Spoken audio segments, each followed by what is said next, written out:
je les suis. Ok, donc alors là, pour réunir les deux bracelets, je vais essayer de voir si ça marche en prenant les deux fils du centre. Je vais en passer un par-dessus l'autre et je fais comme une espèce de 4. Je passe en dessous pour faire mon nœud. Je refais une espèce de 4. Je passe dans la boucle.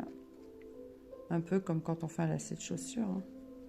Voilà. Et là, par contre, la deuxième action, je tends bien et je remonte, je remonte, je remonte. Voilà. Et maintenant, je vais utiliser... Donc, ces deux fils sont du centre. J'en ai 1, 2 à droite et j'en ai 1 et 2 à gauche. Ok. Celui qui est là en impair, on s'en occupe pas, je le couperai. Je vais d'ailleurs le bloquer là. Hop. Alors maintenant, je vais prendre mon fil qui est à l'extrême gauche comme guide et je vais l'amener vers le centre pour faire un espèce de chapeau chinois comme ça, fermé. Alors, hop.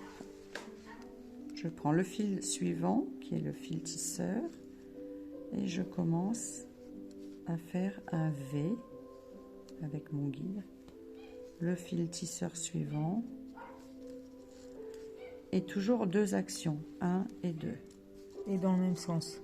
Et dans le même sens. La première action, on se positionne. La deuxième bloque le nœud. Maintenant que j'ai fait mon côté gauche, je viens chercher mon fil à l'extrême droite qui va me servir de guide pour fermer le chapeau chinois. Le fil suivant est celui-là, le bleu là. Oui. C'est lui qui vient tisser autour de mon guide. Et je fais une action... C'est mon tisseur qui tourne autour du guide. Hein. Ok. Et deuxième action.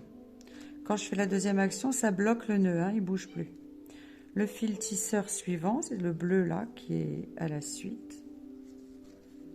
J'oriente bien mon guide en V, c'est celui-là. Première action faite, deuxième.